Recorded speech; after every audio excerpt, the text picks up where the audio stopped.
सभापति विजय खैरा साहब है, प्रवक्ता हैं भारतीय जनता पार्टी के, बहुत स्वागत है आपका। गोपाल कृष्ण जी हमारे साथ जुड़ गए हैं, कांग्रेस के प्रवक्ता हैं। गोपाल जी आपका बहुत स्वागत है। रवि अरोड़ा जी हमारे साथ जुड़े हैं, राजनीतिक विश्लेषक हैं। रवि जी आपका भी बहुत स्वागत है। इस खास कार्यक्रम की शुरुआत खैरा साहब आपके साथ ही करते हैं। 22 तारीख को रामलला की प्राण प्रतिष्ठा होगी, लेकिन उससे पहले भारतीय जनता पार्टी की तरफ से एड़ी चोटी का जोर लगाया जा रहा है। इस कार्यक्रम को भव्य बनाने की कोशिश की जा रही है और इसी के साथ साथ अपनी राजनीतिक मंशा को भी साधने की कोशिश की जा रही है। एक युवाओं को साथ में जोड़ना, लोगों को साथ में जोड़ना, महिलाओं को साथ में जोड़ना, ये क्या बताता है, ये क्या जताता है? ये वाकई राम मंदिर की प्राण प्रतिष्ठा का वक्त है या फिर भारतीय जनता पार्टी के लिए ये ऐसा खास मौका है जिससे 2024 साधा जाएगा? 2024 तो हम मोदी जी के नेतृत्व के कारण और विकास के कारण जीत ही रहे हैं, उसमें कोई बात नहीं है। लेकिन मंदिर को कैसे छोड़ देंगे? मंदिर एक मुद्दा है, 500 साल से मुद्दा है, लाखों हिंदू कट के मर चुके हैं उसमें। बड़ी मुश्किल से मंदिर बना है, सुप्रीम कोर्ट के आदेश से बना है। मुद्दा कैसे नहीं है ये कहते हैं हम मुद्दा कर रहे हैं, राजनीतिक मुद्दा कर रहे हैं, फलाना कर रहे हैं। राजनीतिक का क्या सवाल है? तो आत्मा से जुड़ा है हमारी, तो स्वाभाविक है। और ये बार बार कांग्रेस ये भूल जाती है कि महात्मा गांधी ने खुद ही कहा था कि राजनीति से कभी भी धर्म अलग नहीं हो सकता है, धर्म आधारित राजनीति ही होनी चाहिए। तो धर्म ही सिखाता है हमको लोगों के साथ रहना, सेवा करना, दयालुता, मानवता सिखाता है। अगर धर्म का समावेश राजनीति में होता है, ऐसी ही राजनीति महात्मा गांधी चाहते थे। इसमें नई को बात क्या हो गई? बात में कहने लगते हैं धर्म से जोड़ रहे, पूजा करें तो धर्म से जोड़ रहे, मंदिर जाए तो धर्म से जोड़ रहे। धर्म से जोड़ा तो मत जोड़ो धर्म से, आप अधर्म से जोड़ो। क्या कार्यक्रम इसके लिए किए जाएंगे भारतीय जनता पार्टी की तरफ से? मैं पूछ रही हूँ कि खास तौर पर स्वच्छता अभियान और मंदिर में पूजा पाठ करना, उसके बाद क्या क्या कार्यक्रम है, कैसे किया जाएगा इसे? जिस समर्पित भावना से, जिस उद्देश्य से हम और मंदिर निर्माण के लिए डटे थे, मरे थे, अब जब वो मंदिर निर्माण हो रहा है, भगवान राम का वहाँ पर प्राण प्रतिष्ठा होगी, तो उसके लिए उत्साह से भरे हुए हैं हम लोग। क्या पूरा हिंदू, पूरा सनातन धर्म जिसके साथ अन्याय हुआ है इतने सालों से, वो सारे खुश है, प्रसन्न है। दिए जलाएंगे, उसमें क्या बात है, पूजा करेंगे और मंदिरों में भी जाएंगे। जहाँ जहाँ प्राण प्रतिष्ठाएं पहले से है वहाँ भी पूजा करेंगे। जो जहाँ वहाँ पूजा करेगा। अब सारे लोग, सारे हिंदू तो नहीं पहुँच सकते अयोध्या जी में। तो नहीं सर, ये भी कहा जा रहा है ना कि बिहार में जो 25 लाख युवा है वो मेन टारगेट है। जो नए वोटर्स है, जो युवा वोटर्स है, जो फर्स्ट टाइम वोटर्स हैं, उनको कहीं ना कहीं साधने की कोशिश के तौर पर देखा जा रहा है। जो बच्चे हैं नीट में अच्छा कर रहे हैं, यूपीएससी में अच्छा कर रहे हैं, उन बच्चों को यहाँ पर साधने, उन्हें सम्मानित करने की कोशिश और उसके साथ साथ उन्हें अपना वोट बैंक बनाने की कोशिश यहाँ पर देखी जा रही है। अब सवाल इस बात को, ये तो आस्था का केंद्र है सर, आस्था से जुड़ा हुआ है, आत्मा से जुड़ा हुआ है जिस बात को आपने कहा, तो फिर ये राजनीति नहीं तो इसे और क्या कहेंगे? गलत इतिहास पढ़ाकर, मुगलों के कसीदे गढ़ के एनसीईआरटी की किताबों में लोगों को गुमराह किया गया। युवा पीढ़ी को 40 साल 50 साल तक गुमराह किया गया। अब उनको समझाएंगे नहीं कि हमारा धर्म क्या है। यहाँ तक किया गया कि मुसलमानों को मदरसे में अपना धर्म पढ़ाने की इजाजत दी गई। समझाया क्या जा रहा है सर? मैं ये समझ रही हूँ, समझाया ये जा रहा है कि भारतीय जनता पार्टी को वोट दे, कमल खिलाएं, या फिर समझाया जा रहा है कि सनातन क्या है, हिंदू क्या है, हिंदुत्व क्या है, आस्था क्या है, आपका दिल क्या कहता है, ये समझाया जा रहा है? हमारे लिए मंदिर मुद्दा था, मंदिर मुद्दा है। मंदिर और हिंदुओं का धर्म हमेशा मुद्दा रहेगा। जब जब सनातन धर्म पर आंच करेंगे, जब जब उसके ऊपर अत्याचार करेंगे, तब तक भारतीय जनता पार्टी खड़ी हो जाएगी। कौन वार कर रहा है सनातन पर? बता रहे ना, देखिए ना, मुसलमानों को मदरसों में धर्म पढ़ाने की इजाजत थी, हिंदुओं को अपने स्कूलों में धर्म पढ़ाने की इजाजत नहीं थी। इससे बड़ा जुल्म और क्या हो सकता है? शर्म की बात है ये। दूसरे धर्म के लोग पढ़ाए अपना धर्म, और इस्लाम धर्म पढ़ाया जाएगा मदरसों में। अगर हम अपने स्कूल में एक भी किताब भगवान राम पे पढ़ाएंगे तो उस पर जुल्म है, बैन है। इस अत्याचार को सहा है, जिया है 60 साल तक हिंदुओं ने। उन्हें मालूम नहीं था कि ये सब हो रहा है। मंदिरों से टैक्स लिए जा रहे हैं, मंदिरों का नियंत्रण सरकार ले रही है। ऐसे घटिया कानून कांग्रेस पार्टी ने बनाएगा। राम मंदिर का स्कूलों से क्या मतलब है जी? जब बात राम मंदिर की हो रही है सर, प्राण प्रतिष्ठा की हो रही है, बात बिहार में युवाओं को साधने की हो रही है, तो फिर ये स्कूलों का मसला, मदरसों का मसला क्यों आपको लगता है कि यहाँ पर उठाना है? आपने कहा है युवाओं की बात, हमने नहीं कहा। हमने आपकी बात का जवाब दिया है कि युवाओं को गुमराह किया गया था। अब हम युवाओं को बताएंगे हिंदू धर्म क्या है, सनातन धर्म क्या है, भगवान राम का राज क्या है, राम राज कैसा होना चाहिए। ये सबकी हम अभी से उसकी नींव डालेंगे नई पीढ़ी में। जो आपने गलत रास्ते पर चला दी थी उसको सही रास्ते पर लाएंगे, और उसके नतीजे भुगते हैं इस हिंदुस्तान में। किसने गलत रास्ते पे चलाया था? युवा पीढ़ी को। किसने? आप अगर गलत पढ़ाएंगे हाई स्कूल की किताबों में, मुगलों के कसीदे पढ़ेंगे जिनकी गुलामी करी, जिन्होंने हिंदुओं के मंदिर मिटाए, जिन्होंने हिंदू के अत्याचार किया, बाबरी मस्जिद बना डाली मंदिर मिटा मिटा के, मथुरा में भी किया, बनारस में भी किया। ठीक है गोपाल जी, देखिए यहाँ पे तो सीधे सीधे कहा जा रहा है कि राम मंदिर हमारा मुद्दा था, है और आगे भी रहेगा। क्या डर लग रहा है क्या कि 2024 हाथ से फिसल जाएगा? इसलिए बार बार इस बात को कहा जा रहा है कि ये राजनीतिक मुद्दा बनाया जा रहा है, बीजेपी से राजनीतिक मुद्दा बना रही है, अपने मतों को साधने की कोशिश कर रही है, युवाओं को साधने की कोशिश कर रही है। डर किस बात का? जाइए ना, अगर प्राण प्रतिष्ठा है तो निमंत्रण तो आपको भी मिला है। अब मैं आपको बता देता हूँ, सबसे पहले मैं आप सभी लोगों को नमस्कार, मेरा गोपाल कृष्ण की तरफ से। मैं कांग्रेस पार्टी बिहार प्रदेश से, पटना महानगर। मैडम, अब मैं आ जाता हूँ मुद्दे पर। इन्होंने कहा कि राम मंदिर मुद्दा है, था और रहेगा, तो इनसे पूछिए कि जिस दिन आपकी आज से 10 साल पहले सरकार आई थी तो आपको 3 महीने में बना देना चाहिए था ना। 3 महीने में उसको 10 साल खींच के रखे कि जब मेरा पाप का घड़ा भर जाएगा तब भगवान राम आएंगे मेरा उद्धार करने। लेकिन ये भूल गए, इनको कुछ नहीं आता है। बीजेपी में होने के लिए आपको सबसे पहले अनपढ़ होने की जरूरत है, क्योंकि उनके बातों को कौन समझेगा? एक अनपढ़ ही समझेगा ना। आज आप देखिए कि महाभारत रामायण में भगवान श्री कृष्ण और राम जी ने कहा कि कोई कितना भी बड़ा शिव भक्त हो, रावण भी शिव भक्त था, लेकिन पाप का घड़ा भर गया। आज वो 10 साल तो दिक्कत किस बात से बताइए ना? राम मंदिर बन रहा है, प्राण प्रतिष्ठा है, भव्य समारोह हो रहा है, दिक्कत किस बात से है? मुझे क्यों दिक्कत होगा? मैं 40 साल की उम्र में 5 बार पैदल गया हूँ बाबा धाम देवघर। मुझे सर्टिफिकेट नागपुर से नहीं चाहिए। मैं बद्रीनाथ केदारनाथ गई, मेरी माँ लास्ट से केदारनाथ गई, मेरे दादाजी आज से 50 सब गए होंगे सर। लेकिन यहाँ बिहार में अगर भारतीय जनता पार्टी 25 लाख युवा मतदाताओं को साधने की कोशिश कर रही है, राम मंदिर के बारे में बता रही है, सनातन के बारे में बता रही है, कह रही है कि 22 तारीख को एक भव्य आयोजन होगा, तमाम मंदिरों में होगा, इसमें दिक्कत क्या है? जी, हजारों साल से बिहार में छठ पूजा हो रहा है। मुझे नागपुर से सर्टिफिकेट नहीं चाहिए धर्म होने का, पहला बात। पहली बात, 150 साल से दुर्गा पूजा मेरे गांव में हो रहा है, मुझे नहीं चाहिए उनसे सर्टिफिकेट। वो हिंदू का पाठ ना पढ़ाए मुझे। एक मंदिर की अगर बात करेंगे तो मैं 10 लाख मंदिर की बात करूंगा, छोटा या बड़ा।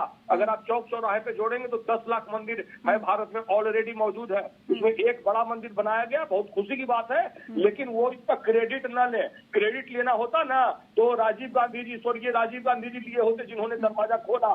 श्री आडवाणी जी, ठीक है, खैरा साहब, क्रेडिट लेने की कोशिश यहाँ पे की जा रही है क्या? क्या इसे अपने आडवाणी जी को साइडलाइन कर दिया, नरेंद्र मोदी को कोई हक नहीं बनता। ठीक है खैरा साहब, जल्दी 10 सेकंड, फिर मैं रवि जी का रुख करती हूँ, जल्दी से खैरा साहब।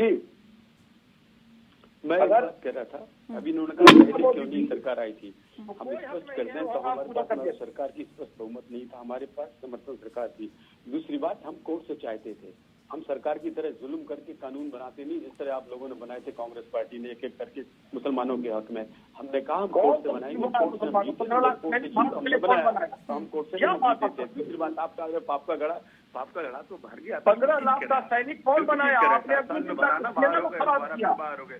पाप कब तक चलता? आपका पाप 60 साल चल गया। सेना में जाते हैं, है ना, इतनी बड़ी मजबूत सेना जो है ना, वो कांग्रेस के दौरान बनाई गई है। आप सीखिए। आप क्या सीखिएगा? जो अंग्रेज के नौकर थे, जो 60 रुपए पेंशन लेते थे, बाबा सावरकर जी, आप क्या बताइएगा? आपका इतिहास जो नहीं जानते होंगे ना, 20 साल के लड़के इतिहास तो इंदिरा गांधी से सीख लो, तुमको पता इंदिरा गांधी तो सीख लिए, राहुल गांधी गाली देने लगे, तुम भी देने लगे। बांग्लादेश को 2 टुकड़ा कर दिया। आप कीजिए, के बारे में क्या जानते हैं तुम? उनकी बताया एक महीना में सावरकर के बारे में कुछ बताया तुमको? सैनिक शहीद हुआ है, गांधी ने आप बोलिए, उनकी प्रशंसा की थी। एक महीने में 20 शहीद हुए हैं। ठीक है रवि जी, राम मंदिर का निर्माण, राम मंदिर की प्राण प्रतिष्ठा 22 जनवरी को होगी, और ठीक है ना सर, धैर्य रखिए ना गोपाल जी थोड़ा सा।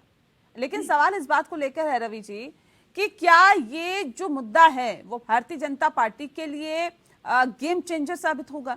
क्या आपको लगता है कि एक तरफ आस्था, सनातन, हिंदुत्व और दूसरी तरफ चुनाव, सीधे सीधे फोकस उसी पर है, इसीलिए ये तारीख भी डिसाइड की गई, इसीलिए ये वक्त भी डिसाइड किया गया और हर चीज एक प्लानिंग के जरिए हुई है? नेहा जी, ये बात समझने वाली है कि आज 22 तारीख को जो प्राण प्रतिष्ठा कार्यक्रम होने जा रहा है उसको लेकर हर हिंदू गौरवान्वित महसूस कर रहा है। और सिर्फ बिहार की बात नहीं है, ये पूरे हिंदुस्तान का हर हिंदू, मैं समझता हूँ, और इसमें कोई बुराई भी नहीं है। लेकिन कहीं ना कहीं ये तय है कि इसका सीधा सीधा फायदा भारतीय जनता पार्टी को मिलेगा। उसको एक कारण समझिए, समझने वाली बात यह है कि जब भारत गुलाम था, वो ब्रिटिश लोग हिंदुस्तान पर राज करते थे, उस समय पे वो जानते थे कि हिंदू और मुसलमानों के बीच में एक लाइन खींचनी बहुत जरूरी है। उसके लिए जो गाय के कत्ल खाने थे उसके अंदर मुस्लिम लोगों की उन्होंने भर्ती शुरू की, और वही काम मतलब उसी के कारण और भारत और पाकिस्तान का बंटवारा भी हुआ कहीं ना कहीं, जो एक माहौल पैदा किया गया देश के अंदर। और उस बंटवारे के बाद भी चाहे बंटवारा हो गया, लेकिन जो मुसलमान हिंदुस्तान में रह गए, उसी चीज को लेकर कहीं ना कहीं एक तुष्टीकरण की राजनीति पिछली सरकारें करती रही। अब जब उन सरकारों ने, पिछली सरकारों ने तुष्टीकरण की राजनीति की है, तो उसको फायदा उन्होंने लगातार कई दशकों तक उठाया। उसके बाद भारतीय जनता पार्टी 2014 से सत्ता में है। अब भारतीय जनता पार्टी कहीं ना कहीं उसको लगता था, क्योंकि वो पूरी तरह से हिंदुत्व के एजेंडे पर लगातार बात करती रही और हमेशा लड़ती रही, तो ऐसे में जब लाल कृष्ण आडवाणी रथ यात्रा लेके गए तो बिहार के अंदर लालू प्रसाद यादव ने उनकी गिरफ्तारी की थी। मुलायम सिंह यादव की सरकार हुआ करती थी, इन्होंने गोलियां चलाई कार से पे।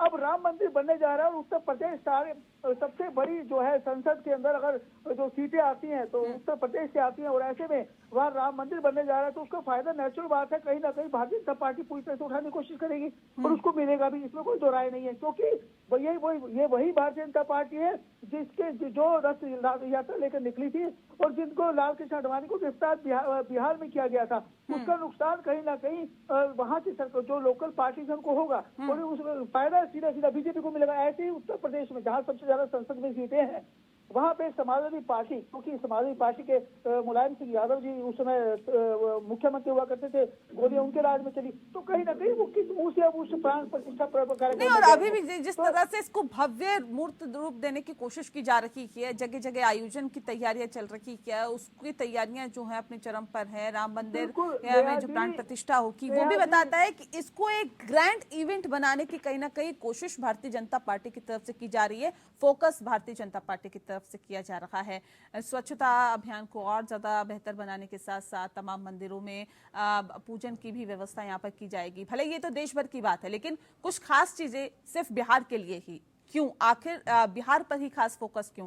क्योंकि ये लगता है कि यूपी तो साध ही जाएगी, अयोध्या में मंदिर बन जाएगा, अब बिहार को साधना अगला पड़ाव बिहार है, तो बिहार में आखिर इस तरह का खास कार्यक्रम चलाया जाए जिससे कि युवाओं को अपने साथ जोड़ा जाए।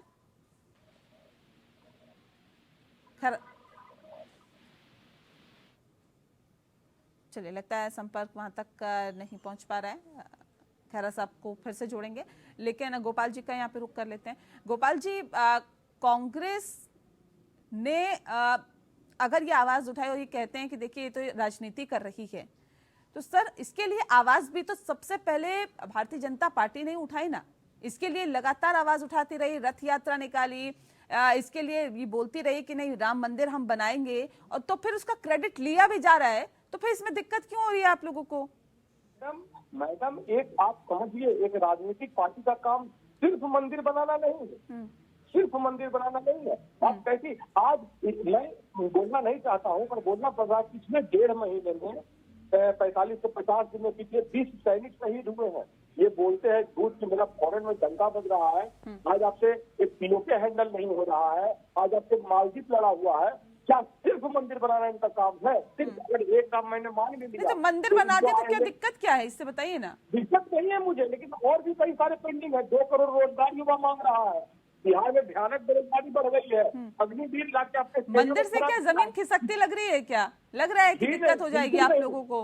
80 लोकसभा सीटें हैं यूपी में, वहाँ दिक्कत हो जाएगी, और अब तो बिहार को साधा जा रहा है सीधे सीधे। मैं तो कांग्रेस को पूरे कश्मीर से कन्याकुमारी देख रहा हूँ, पूरे दक्षिण भारत में भाजपा साफ है, नाम लेने वाला कोई नहीं है। दक्षिण भारत में आप बता दीजिए, कर्नाटक, तमिलनाडु, केरल, आंध्रा, तेलंगाना में क्या हाल है। उसके बाद हम हिमाचल में हैं, हम पंजाब में सेकंड है, हर जगह हम है। जम्मू कश्मीर उनसे बेटर किया, लद्दाख हमने जीता। तो मैडम बात चुनाव की नहीं, मैं बिहार में एक सीट थी सर आपकी पिछले लोकसभा चुनाव में, यूपी में एक सीट थी, आम आदमी पार्टी ने आपको पंजाब में रगड़ दिया, दिल्ली में आपकी सीटें नहीं है, कैसी बात कर रहे हैं आप? मैडम, एक पत्रकार के नाते रगड़ देना सब उचित नहीं है। अभी फाइनल डिसीजन नहीं हुआ, अंडर डिस्कशन। तो लोग कह रहे हैं, अपनी बात रख रहे हैं, बिहार में हम थोड़े पीछे हैं, लेकिन हमारी जो अलायंस है श्री नीतीश कुमार जी से और श्री लालू यादव जी से हमें मजबूती प्रदान करता है। कि आज महाराष्ट्र में हमारे साथ बहुत बड़े बड़े लोग हैं, इनके साथ ठीक है, देखिए ठीक है सर, ठीक है रवि जी, सीधा मैं आपका रुख कर लेती हूँ सर। सवाल इस बात को लेकर भी है, देखिए भारतीय जनता पार्टी की एक खासियत रही है कि किसी भी काम को करती है तो एक ग्रैंड तरीके से करती है। अगर ये राम मंदिर की प्राण प्रतिष्ठा का वक्त है, इसको एक भव्य ऐतिहासिक बनाने की कोशिशें यहाँ पर बीजेपी की तरफ से की जा रही है, न सिर्फ बिहार बल्कि पूरे देश में जिस तरह से उस वक्त तमाम मंदिरों में पूजा पाठ का आयोजन किया जाना, अपने घरों में दीपक जलाने के लिए लोगों को आह्वान करना, ये बताता है कि किस तरह से इस विषय को प्राथमिकता पर रखा गया। भले ही हमने देखा कि जो मैनिफेस्टो भी जारी हुआ उसमें भी लगातार इस विषय को बीजेपी की तरफ से उठाया गया, लेकिन भुनाने में भी कोई कोर कसर नहीं छोड़ी जा रही है। नेहा जी, बात को समझिए कि बीजेपी की एक खासियत है कि वो टाइम को यूज करना जानती है। और सबसे बड़ी बात यह है कि अगर 2014 के जब चुनाव जीती बीजेपी, तो उन्होंने 2019 की तैयारी साथ शुरू कर दी थी। और अब उसके बाद जैसे ही 2019 में तो उन्होंने रिपीट किया, उसके बाद 2024 की तैयारी शुरू कर दी थी। आज भी कहीं ना कहीं बीजेपी का ग्राउंड जीरो पर आप काम देखेंगे तो बहुत ही बेहतरीन शानदार प्रदर्शन दिखता है। और वही कारण है कि आज विपक्ष को पूरी तरह से समेट कर रख दिया है। और सबसे बड़ी बात, प्राण प्रतिष्ठा कार्यक्रम को लेकर छोटी गली कूचों के अंदर छोटे छोटे स्तर पर भी इनके कार्यकर्ता काम कर रहे हैं। और जो 22 तारीख को लगातार वहां के लोकल लोगों को निमंत्रण दिया जा रहा है, उनको बकायदा अक्षत दिए जा रहे हैं, उनको इनवाइट किया जा रहा है। पता ये अपने आप में बहुत बड़ी बात है जिस प्रकार से। और उस पर मोदी जी जब कोई बात कहते हैं तो आज का जो युवा पीढ़ा है, जो पहली बार वोटर्स है, जो आपने अभी बात कही जिस प्रकार से बिहार के ये नीति मंदिरों के अंदर शुरुआत की जा रही है या उनको सम्मानित करने की बात की जा रही है, जो पहली बार जो वोट डाले जा रहे हैं उनके अंदर इस बात को लेकर बहुत ज्यादा जोश है। और वो लोग ग्राउंड जीरो पर मेहनत कर रहे हैं इस चीज के लिए, अपने आप में बड़ी बात है। और निस्वार्थ वो कर रहे हैं। देखिए, आपको याद होगा जब केजरीवाल पहली बार सत्ता में आए थे तो उनके साथ जो जनता जुड़ी थी वो आम जनता थी, वो पैसे से लाई गई जनता नहीं थी। हाँ। वो कहता था जिन्होंने जो ग्राउंड जीरो पर काम कर रहे थे, दिल से काम कर रहे थे, अपनी नौकरी तो छोड़कर लोग आ गए थे। लेकिन बाद में जिस प्रकार से अब उसके वही ये ऐसा ही वोटर जो है आज बीजेपी के लिए कहीं ना कहीं काम करता दिख रहा है। क्योंकि वो विधानसभा चुनाव और लोकसभा चुनाव में बहुत अंतर होता है। ऐसे में क्या होता है कि जो नेशनल इश्यूज होते हैं वो ज्यादा बहुत हावी रहते हैं। जिस प्रकार से अंतर्राष्ट्रीय स्तर पर पिछले 9 सालों के अंदर आप देखेंगे जो अपना भारत की जो विदेश नीति है वो कितनी मजबूत हुई है। लोग पहले आरोप लगाया करते थे कि मोदी जी बाहर जाते हैं और बहुत ज्यादा घूमते हैं, लेकिन अब लोगों को मानना पड़ा जिस प्रकार से अंतर्राष्ट्रीय स्तर पर भारत ने G20 का जो है लीड किया, तो उसके बाद लोग समझ रहे हैं इस बात को कि भारतीय जनता पार्टी कहीं ना कहीं जो है जो मोदी जी कहते हैं वो करके दिखाते हैं। अपने बात बहुत बड़ी बात है। 20 सैनिक शहीद हुए हैं 1.5 महीने में, 20 सैनिक। आप जानकारी ले लीजिए कि जो आपको झूठ का गोपाल यही एक कमी है कांग्रेस में यही एक कमी है, वो मंथन नहीं करती। कांग्रेस में यही कमी है कि वो मंथन नहीं करती, उसे मंथन करना चाहिए। आज कांग्रेस में नेताओं की कमी है, कांग्रेस में नेताओं। और बिहार के लोगों जनता ने आज कांग्रेस जो है के बाद गांधी नेहरू परिवार पर सिमट कर रह गई है। आज बेशक से मल्लिकार्जुन खड़गे राष्ट्रीय अध्यक्ष है, इसके बावजूद भी कहीं ना कहीं जो आप कार्यकर्ता है वो आज कांग्रेस अलायंस करने जा रही है। बात समझिए, आप आम आदमी पार्टी से अलायंस कर रहे हैं दिल्ली के अंदर, जिस आम आदमी पार्टी ने आपको पूरा डैमेज करके रख दिया है। ये वही आम आदमी पार्टी है जिसने आपको डैमेज किया, आप उससे अलायंस कर रहे हैं, आप गठबंधन में ले रहे हैं उनको, उनसे मीटिंग कर रहे हैं। आप कार्यकर्ता को समझिए, जब तक आप ग्राउंड जीरो पर काम नहीं करेंगे कि आप धर्म के अलावा हमको कोई उपाय नहीं है, ये तो बोल नहीं सकते कॉलेज अस्पताल बनाए, ये तो बोल नहीं सकते। बिहार के लिए आपने रेलवे बैंक की जो नौकरियां थी वो खत्म कर दिया। ठीक है। देखिए ये सवाल कांग्रेस का भी जायज है कि सिर्फ राम मंदिर नहीं बाकी भी तो कार्य करने चाहिए ना खैर साहब। देखिए हमारी बात सुनिए, जनता ने हमको जब 2 बार जिताया है तो हमारा एजेंडा है, जिस एजेंडे को लेकर जनता के पास गए थे हम जो एजेंडा को लेकर हम जनता के पास गए थे वो एजेंडा हमको पूरा करना है। हमने कहा कौन था सा एजेंडा था भाई आपका? हम क्या 370 हटाएंगे, 2 करोड़ वोट नहीं हटा दी। हमने कहा था हम भ्रष्ट शासन बंद करेंगे, इनके भ्रष्ट अड्डे बंद कर दिए। हमने कहा था कि हम राम मंदिर बनाएंगे, हम राम मंदिर के लिए कमिटेड थे, हमने राम मंदिर बनाया। हमने कहा था हम सरकार को धंधा व्यवसाय नहीं करने देंगे, हम उद्योगों का निजीकरण करेंगे, सरकार के हाथ में नहीं रहेंगे, हमने कर दिया। नहीं, ये देखिए कांग्रेस तो सवाल पूछ रही है ना, कह रहे रोजगार कितने मिले, जो रोजगार हमने कितने मिले, घोषणाएं कितने IIT आपने बना दिए, कितने अस्पताल आपने बना दिए, कितने क्या ऐसा कर दिया जिससे सीधे जनता लाभान्वित हो सके? कुछ नहीं, प्राइवेट कुछ नहीं। तुमसे पूछा कि हमसे अगर तुमने बनाए तो तुम बता दो, चलो भारतीय जनता पार्टी। नहीं, खैर ऐसा बताइए। सिर्फ एक प्रश्न हमसे पूछ रहे हमने 50 मेडिकल कॉलेज बना दिए हैं, सारे मेडिकल कॉलेज हमने अरे नहीं, आप क्रॉस नहीं, इंतजार करो। हमने कोरोना का वैक्सीन बना के दिखा दिया, जो कांग्रेस पार्टी की सरकार 60 साल में एक वैक्सीन बना पाई थी, वो भी 55 साल के बाद पोलियो की, एक भी वैक्सीन नहीं बना नहीं पाए, आज इम्पोर्ट हो रही है। हमने कोरोना की वैक्सीन बना के दिखा दिया। जनता जान रही है किसने क्या किया, किसने क्या नहीं किया, जनता सब समझ रही है। और जब वोट की चोट देगी तो जाहिर तौर पर ये भी साफ हो जाएगा कि किसके कामों को सराहा है। बहुत शुक्रिया सर, बहुत शुक्रिया आप सभी मेहमानों का हमारे साथ इस खास चर्चा में शामिल होने के लिए। मुद्दा में फिलहाल के लिए इतना ही। नमस्कार।